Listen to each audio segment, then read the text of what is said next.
ये चार लोग हमेशा दूसरों के पापों का बोझ अपने कंधों पर उठाते, जाने अनजाने, और फिर जीवन भर उस बोझ के तले दबे रहते।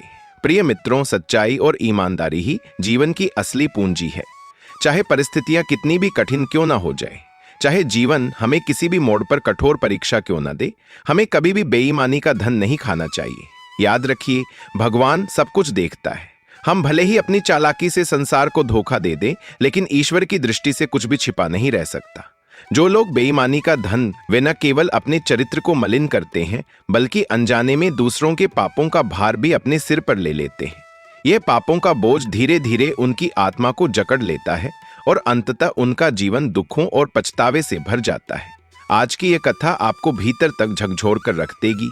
ये आपको सोचने पर मजबूर कर देगी कि क्या धन और लालच की इस दौड़ में हम सही मार्ग पर चल रहे हैं, या फिर कहीं हम भी अनजाने में बेईमानी और अधर्म के दलदल में फंसते जा रहे हैं।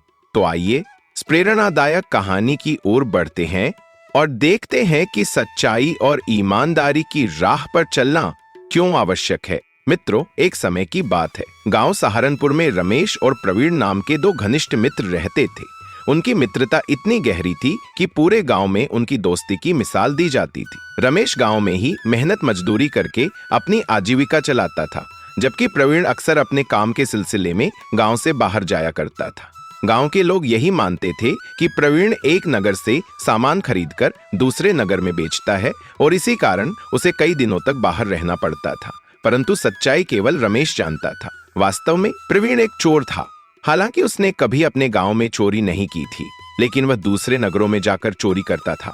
रमेश ने कई बार प्रवीण को समझाया कि चोरी जैसा पाप छोड़ दे, पर प्रवीण ने कभी उसकी बात नहीं मानी। बल्कि वह तो रमेश को भी अपने साथ शामिल होने के लिए कहता था, ताकि वे दोनों धनवान बन सके। रमेश को प्रवीण की यह आदत बिल्कुल पसंद नहीं थी, लेकिन बचपन की दोस्ती के कारण उसने कभी किसी से यह राज नहीं बताया। एक दिन गांव में खबर फैली कि गांव के बाहर एक साधु महाराज ने अपना डेरा जमाया है। गांव के लोग उनके दर्शन के लिए आने लगे और उनके प्रवचनों को सुनने लगे। साधु महाराज के वचनों का प्रवीण पर ऐसा प्रभाव पड़ा कि उसे भी महसूस होने लगा कि चोरी करना एक बड़ा पाप है। एक दिन प्रवीण ने अकेले में साधु बाबा के पास जाकर अपने मन की बात कही। वह बोला, बाबा, मैं एक चोर हूं, लेकिन आपके उपदेशों ने मेरे हृदय को छू लिया है। साधु बाबा ने कहा, बेटा, अगर मेरे वचन तुम्हारे मन पर प्रभाव डाल रहे हैं तो तुम यह पाप छोड़ क्यों नहीं देते? प्रवीण बोला, बाबा, मैं भी यह पाप छोड़ना चाहता हूं, लेकिन मैं अनपढ़ हूं और कोई मेहनत मजदूरी नहीं कर सकता। फिर मैं चोरी कैसे छोड़ दूं? साधु बाबा ने कहा, बेटा, मेरी बात मानो, कुछ दिन मेरे साथ इस आश्रम में रहो। इससे तुम्हारा हृदय परिवर्तन होगा और तुम सही मार्ग पर आ जाओगे। प्रवीण ने साधु बाबा की बात मान ली और आश्रम में रहने लगा। साधु बाबा उसके परिवर्तन से बहुत प्रसन्न हुए। एक दिन साधु बाबा ने कहा, प्रवीण, अब मेरे जाने का समय आ गया है। साधुओं का एक स्थान पर ठहराव नहीं होता है, लेकिन मैं तुम्हारी श्रद्धा और सेवा से बहुत प्रसन्न हूं, इसलिए तुम मुझसे कुछ मांग सकते हो। प्रवीण बोला, बाबा, मैंने सुना है कि आपके पास ऐसी सिद्धियां हैं जिससे पशु पक्षियों की भाषा समझी जा सकती है। यदि आप मुझे कुछ देना चाहते हैं तो कृपा करके मुझे भी यह सिद्धि प्रदान करें। साधु बाबा मुस्कुराए और बोले, प्रवीण, मैं तुमसे बहुत प्रसन्न हूं, लेकिन तुम यह सिद्धि किस लिए चाहते हो? प्रवीण बोला, बाबा, मैं आपसे एक और विनती करना चाहता हूं। साधु बाबा ने कहा, बोलो बेटा, क्या इच्छा है? प्रवीण बोला, बाबा, मैं आपके कहे अनुसार चोरी का काम छोड़ दूंगा, लेकिन मेरे जीवन यापन का क्या होगा? इसीलिए मैं चाहता हूं कि आप मुझे यह सिद्धि प्रदान करें। साधु बाबा मुस्कुराए और बोले, ठीक है बेटा, परंतु मेरी एक बात याद रखना, इस सिद्धि का उपयोग ईमानदारी से करना। यदि तुमने इसे गलत मार्ग पर चलने के लिए प्रयोग किया तो ये तुम्हारे विनाश का कारण बन जाएगी। साधु बाबा ने प्रवीण को सिद्धि प्रदान की। उनके इस आशीर्वाद से प्रवीण अत्यंत प्रसन्न था। अब उसने पूरी तरह से चोरी करना छोड़ दिया था, जैसा कि उसने साधु बाबा को वचन दिया था। उसके इस बदलाव को देखकर उसका मित्र रमेश भी बहुत प्रसन्न था। हालांकि प्रवीण ने साधु बाबा से यह वचन लिया था कि वह वर्ष में केवल एक बार दीपावली के दिन ही चोरी करेगा। समय बीतता गया। एक दिन प्रवीण के पास इतना धन नहीं था कि वह अपनी बहन का विवाह भव्य रूप से कर सके। उसे चिंता सताने लगी कि बारातियों के स्वागत और भोजन का इंतजाम कैसे करेगा। वह सहायता के लिए अपने कई रिश्तेदारों के पास गया, लेकिन किसी ने भी उसकी सहायता नहीं की। बारातियों के स्वागत और व्यवस्था को लेकर वह और भी चिंतित हो गया। वह अपने मित्र अभय के पास पहुंचा और बोला, मित्र, तुम जानते हो कि मेरी बहन अमीषा की शादी तय हो चुकी है और 10 दिन बाद बारात आने वाली है। मेरे पास इतना धन नहीं है कि मैं बारातियों के स्वागत और खाने पीने का प्रबंध कर सकूं। मैंने सभी रिश्तेदारों से मदद मांगी, लेकिन सबने मना कर दिया। अब तुम ही कुछ करो और मेरे लिए धन का इंतजाम कर दो। मैं तुम्हारे पैसे कुछ महीनों में लौटा दूंगा। अभय ने उत्तर दिया, दोस्त, मैं तुम्हारी परेशानी समझ सकता हूं, लेकिन मैं तुम्हारी सहायता कैसे करूं? तुम तो जानते हो कि मैंने चोरी करना छोड़ दिया है और केवल दीपावली के दिन ही कुछ उठाने का संकल्प लिया है। लेकिन अभी दीपावली आने में समय है। प्रवीण ने कहा, मुझे 500 अशर्फियों का इंतजाम करना ही होगा। अगर ऐसा नहीं हुआ तो मेरी बहन की बारात बिना शादी के वापस लौट जाएगी। अभय ने कहा, ठीक है दोस्त, तुम्हारी बहन मेरी भी बहन के समान है। मैं तुम्हारे लिए धन की व्यवस्था करूंगा। मैं 5 दिनों के लिए जा रहा हूं। अगर मैं 5 दिन में लौट कर नहीं आया तो तुम मेरा इंतजार मत करना। रमेश बोला, तुम जाओ मित्र। चलते चलते वह एक नदी के पास पहुंचा। उसे नदी पार करनी थी, इसलिए वह पानी में उतरा। तभी पीछे से किसी ने पुकारा, मित्र, मेरी प्रतीक्षा करो, मैं भी तुम्हारे साथ चलूंगा। प्रवीण ने पीछे मुड़कर देखा तो वह मंदिर का पुजारी था, जो नदी पार करने के लिए उसकी सहायता मांग रहा था। पुजारी ने अपनी पोटली प्रवीण को थमा दी और अपना एक हाथ उसकी ओर बढ़ा दिया। दोनों नदी पार करने लगे। तभी पीछे से किसी पक्षी की आवाज आई। प्रवीण एकदम सतर्क हो गया और उसने ना में सिर हिलाया। वे दोनों आगे बढ़ते रहे। जब वे नदी के बीच में पहुंचे तो फिर से पक्षी की आवाज आई। प्रवीण ने एक बार फिर ना में सिर हिलाया। आखिरकार वे दोनों नदी पार कर गए। प्रवीण ने पुजारी को उसकी पोटली लौटाई और अपनी यात्रा पर आगे बढ़ने के लिए चल पड़ा। लेकिन पुजारी यह जानने को उत्सुक था कि पक्षी की आवाज सुनकर प्रवीण बार बार ना में सिर क्यों हिला रहा था। पुजारी ने पूछा, मित्र, मुझे एक बात बताओ, जब हम नदी पार कर रहे थे तब किसी पक्षी की आवाज आ रही थी। जब भी वह आवाज आती थी तुम ना में सिर हिला देते थे। आखिर इसका क्या रहस्य है? प्रवीण बोला, पुजारी जी, इससे आपको क्या लेना देना? आपने तो नदी पार कर ली, मैंने आपकी सहायता कर दी। अब आप अपने रास्ते जाइए और मुझे मेरे रास्ते पर जाने दें। पुजारी ने कहा, अगर आप चाहें तो ना बताइए, लेकिन मैं केवल जिज्ञासावश पूछ रहा हूं। प्रवीण ने कहा, ठीक है, अगर आप जानना ही चाहते हैं तो मैं बताता हूं, लेकिन यह रहस्य किसी और को मत बताना। देखिए, मैं एक चोर हूं। मेरे मित्र की बहन का विवाह होने वाला है और उसकी शादी के लिए मुझे 500 अशर्फियों का इंतजाम करना है, इसलिए मैं चोरी करने निकला हूं। जब हम दोनों नदी में चलने लगे थे तब पक्षी ने मुझसे कहा था, मित्रता का धर्म निभाना मेरा कर्तव्य है। अपने मित्र का सम्मान और निष्ठा मैं कैसे भुला सकता हूं, क्योंकि इस समय मैं भी एक मित्र की सहायता के लिए ही निकला हूं। प्रवीण की ये बातें सुनकर पुजारी चकित रह गया। प्रवीण ने आगे कहा, जब हम नदी के बीचों बीच पहुंचे तब उस पक्षी ने कहा था कि मैं आपको पानी में धक्का दे दूं और आपकी पोटली लेकर भाग जाऊं, लेकिन मैंने फिर से मना कर दिया। यदि मैं ऐसा करता तो ये मेरे धर्म और सिद्धांतों के विरुद्ध होता। पुजारी ये सुनकर और भी हैरान हो गया। उसने सोचा, कैसा चोर है जो चोर होते हुए भी धर्म और सच्चाई की बातें कर रहा है। पुजारी ने फिर पूछा, तुम एक चोर होकर इतने अच्छे विचार और धर्म की बातें कैसे कर सकते हो? प्रवीण ने बताया, मैं 1 महीने तक एक साधु महाराज के आश्रम में रहा था। वहां मैंने सच्चे धर्म और जीवन के मूल्यों को समझा। यह सुनकर पुजारी सोच में पड़ गया कि आखिर एक चोर होकर भी वह इतना ईमानदार और धर्मपरायण कैसे हो सकता है। जब पुजारी नगर पहुंचा तो वह सीधा राजा के महल में गया। उस दिन राजमहल में ब्राह्मण भोज का आयोजन था और पुजारी भी उसमें सम्मिलित हुआ। भोजन के बाद राजा ने पुजारी को अलग कक्ष में बुलाया। पुजारी ने सारी कहानी सुनाई कि किस तरह उसे नदी पार करने के लिए एक चोर की सहायता लेनी पड़ी। वह चोर बहुत ही ईमानदार, धर्मी और ज्ञानी था। राजा ने कहा, चोरी करना एक महापाप है। जिसने ऐसा किया मैं उसे दंड दूंगा, लेकिन मुझे पूरा विश्वास है कि वह सबसे पहले नगर की सराय में ठहरेगा। इसके बाद पुजारी ने चोर का पूरा हुलिया और वेशभूषा राजा को बता दी। राजा ने मक्की की 2 रोटियां बनवाई और उन्हें पोटली में रखा। फिर वह साधारण वेश में सराय पहुंचा और वहां प्रवीण से बातचीत शुरू की। प्रवीण ने पूछा, आप कौन हैं? राजा ने कहा, मैं भी एक चोर हूं और चोरी की फिराक में हूं। प्रवीण ने कहा, मैं भी चोर हूं, क्यों ना हम मिलकर चोरी करें? राजा ने हामी भर दी। आधी रात को वे दोनों सामने वाली दुकान में चोरी करने चले गए। प्रवीण ने ताला तोड़ा तिजोरी खोली और 500 अशर्फियां अपने लिए निकाली तथा 500 राजा को दे दी। फिर उसने खाने के लिए बोरियों की ओर देखा। उसने सफेद चीज देखकर सोचा कि यह चीनी है।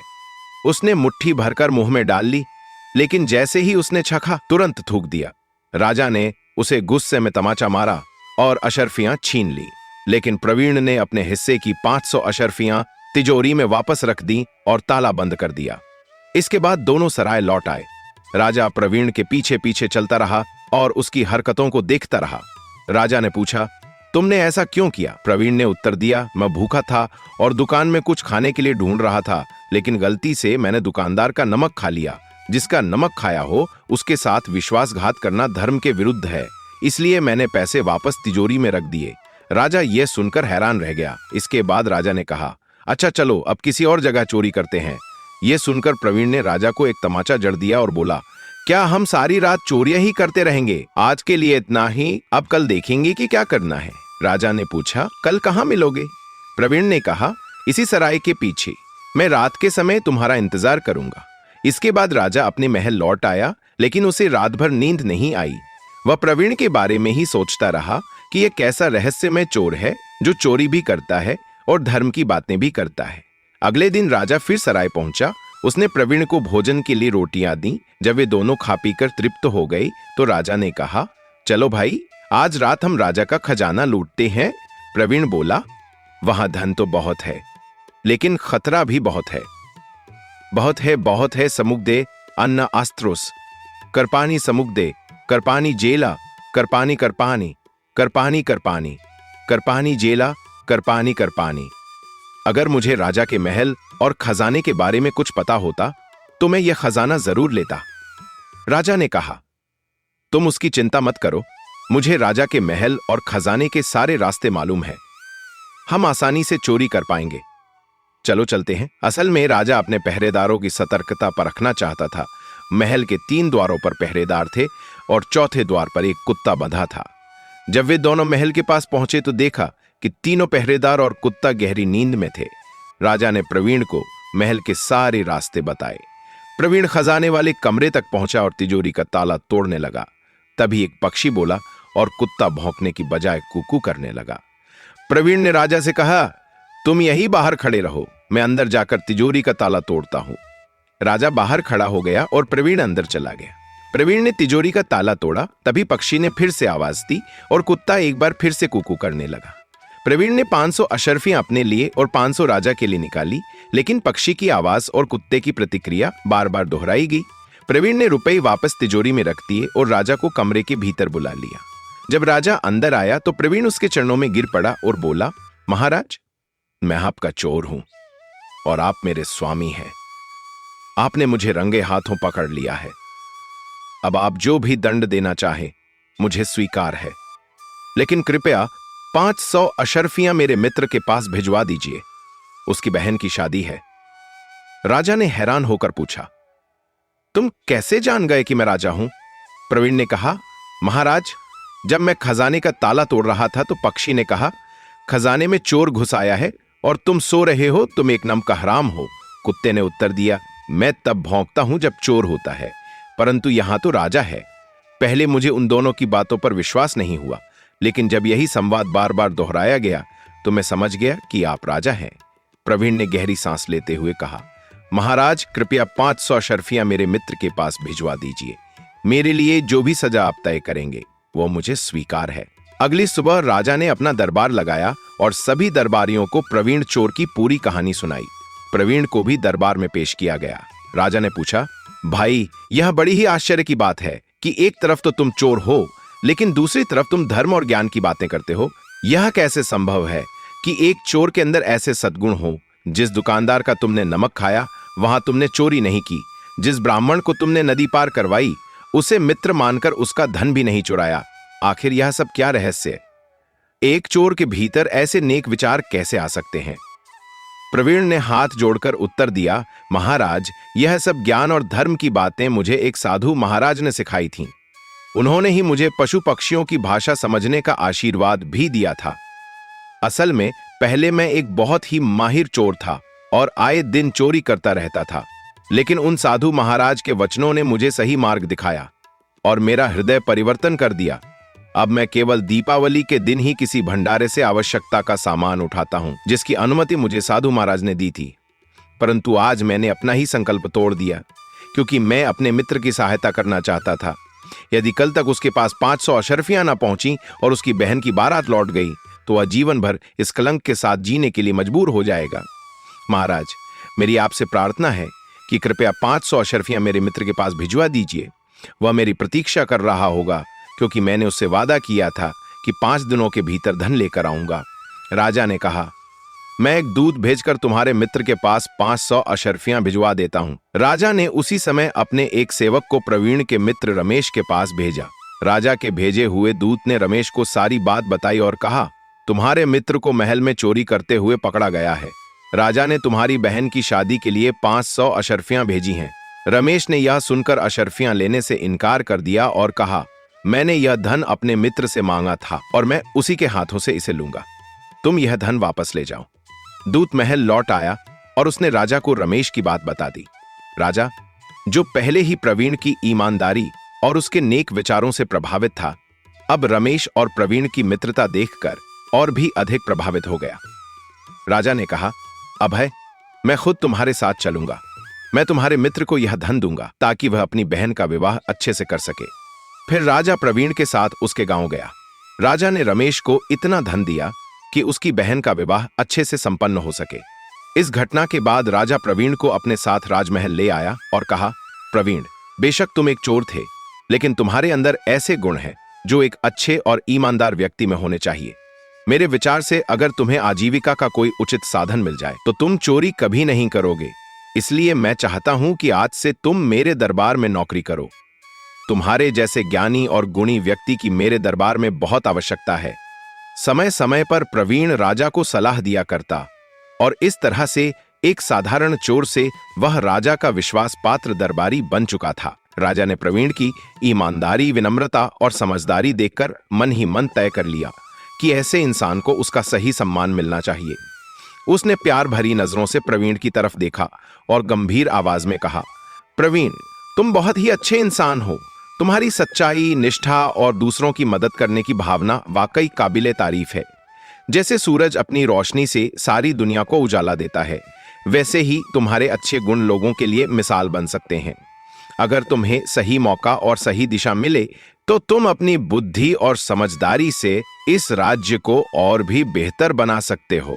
इसलिए मैं तुम्हें अपने खास सलाहकार के रूप में स्वीकार करता हूं। राजमहल में यह सुनकर सभी चौंक गए और खुश भी हुए।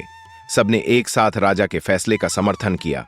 प्रवीण, जो अब तक सिर्फ एक चोर के रूप में जाना जाता था, अपनी अच्छाई और समझदारी के कारण पूरे राज्य में इज्जत पाने लगा। कुछ ही सालों में प्रवीण की नीति और समझदारी से राज्य की हालत बहुत अच्छी हो गई। न्याय मजबूत हुआ, गरीबों की मदद होने लगी और लोगों ने पहले से ज्यादा शांति और सुख महसूस किया। खुद राजा भी प्रवीण की सलाह से बहुत प्रभावित हुआ और उसे राज्य चलाने में अपना सबसे करीबी सहयोगी बना लिया। इस तरह जो इंसान कभी गलत राह पर चल रहा था, वह अब अच्छाई, समझदारी और सच्चाई के रास्ते पर आकर सबके लिए एक प्रेरणा बन गया। प्रवीण की ये कहानी हमें सिखाती है कि कोई भी इंसान अपनी मेहनत और अच्छे कामों से अपनी तकदीर बदल सकता है। अगर इंसान में अच्छाई हो और वह सही दिशा में मेहनत करे तो वह बुरे हालात से निकलकर ऊंचाइयों तक पहुंच सकता है।